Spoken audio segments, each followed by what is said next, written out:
నేటి వైశిష్యంలో భాగంగా ఈ రోజున మనం ఒక చక్కటి మోటివేషనల్ స్టోరీని మాట్లాడుకుందాం. సాధారణంగా మనం చూస్తుంటాం చాలామంది జీవితాల్లో ఏదైనా ఒక సమస్య వచ్చినప్పుడు ఆ సమస్యని అధిగమించడానికి వాళ్ళు చేసే ప్రయత్నాల్లో కొన్నిసార్లు వాళ్ళు ఇమీడియట్గా స్టెప్ తీసుకుంటారు, మరి కొన్నిసార్లు చూసి చూడకుండా వదిలేసి సమస్య పూర్తిగా పెద్దదైపోయిన తర్వాత అప్పుడు చేయడానికి కొన్నిసార్లు ప్రయత్నం చేస్తూ ఉంటారు. ఏది ఏమైనప్పటికీ జీవితంలో ఒక సమస్య అంటూ ఎదురైన తర్వాత ఆ సమస్యని ఎప్పుడు ఏ స్థాయిలో ఎక్కడ ఏ స్థాయిలో మనం చూసి దాన్ని మనం అధిగమించే ప్రయత్నాలు చేసి మనం హ్యాపీగా ఉండాలి అన్నది మనం తెలుసుకోవాలి. దానికి సంబంధించిన ఒక చిన్న మోటివేషన్ స్టోరీని మనం ఇక్కడ తెలుసుకుందాం.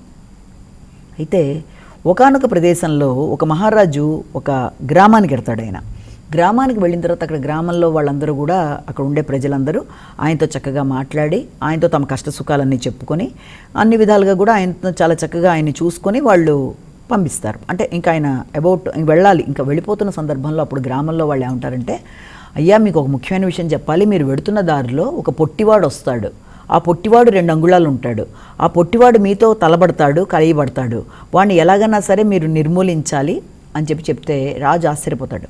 అంత పొట్టివాడిని నేను నిర్మూలించడం ఏమిటి, ఏం పర్లేదు అనుకుంటాడో ఏమో మనసులో తెలియదు. కానీ మొత్తానికి ఆ దారి గుండా ఆయన పెడుతున్నప్పుడు ఆ 2 అంగుళాల పొట్టివాడు ఆయన ఎదురుగుండా వచ్చి నాతోనూ ఫైట్ చేయి చూద్దాం అన్నట్టుగా ఆయనతో కలియబడ్డానికి ప్రయత్నం చేస్తాడు.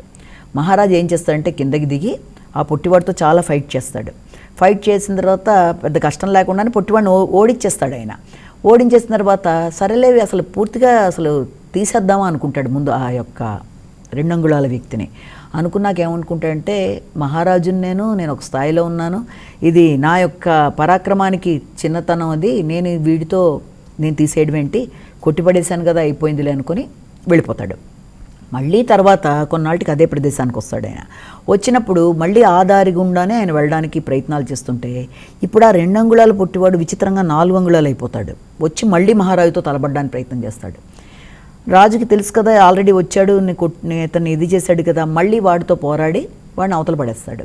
పడేసినప్పుడు సరే ఇది పూర్తిగా తీసేస్తే మంచిది కదా, వీటితో నాకేంటి ఫైటింగ్ అని మళ్ళీ మనసులో అనిపించిన, నేను ఈ స్థాయిలో ఉండే పరాక్రమవంతుడిని, దాన్ని నేను ఇలా చేయడం ఏంటి అతన్ని బెబ్బే అనుకుని మళ్ళీ వెళ్ళిపోతాడు. అలా ఎప్పుడూ రావడం, ఆ 2 అంగుళాలు వాడు 4 అంగుళాలు 8 అంగుళాలు ఇలా అయిపోయి ఒకసారి ఇతను వచ్చేటప్పటికి చాలా మహారాజు కంటే కూడా పెద్ద స్థాయిలో హైట్ అయిపోయి కనబడతాడు. వచ్చి నాతో యుద్ధం చేయనట్టుగా మళ్ళీ మహారాజు అనిపిస్తాడు.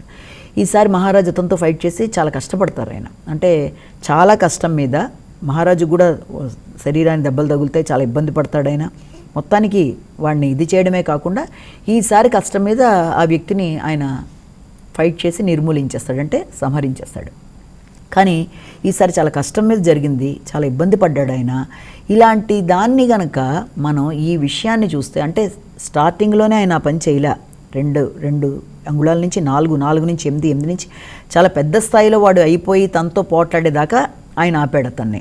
కాబట్టి అది ముందరే చేసేసి ఉండుంటే ఆయనకి అంత తలపడే అవకాశం చివరి క్షణం దాకా తెచ్చుకొని అప్పుడు పోట్లాడి తను కూడా శారీరకంగా ఇబ్బంది పడే పరిస్థితి ఆయనకి రాదు. కానీ అలా అయింది. ఇప్పుడు ఇది మన జీవితానికి అన్వయించుకొని చూస్తే ఇక్కడున్న 2 అంగుళాలు పొట్టివాడు మనందరి జీవితంలో కూడా తారసపడుతూ ఉంటాడు. అదేంటి అంటే మన ముందున్న సమస్య. మన జీవితంలో సమస్య చాలా రకాలుగా వస్తూ ఉంటుంది.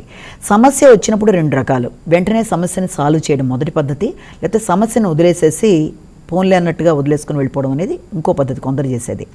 సమస్యని వెంటనే సాల్వ్ చేసేసేయడం వల్ల ఏమవుతుందంటే ఆ సమస్య మళ్ళీ ఉత్పన్నం కాదు, లేదా ఒక సమస్యని సాల్వ్ చేయగలిగిన స్కిల్స్ ఎబిలిటీస్ మనలో ఏర్పడతాయి. అంటే ఆ సామర్థ్యం అనేది మనలో వస్తుంది.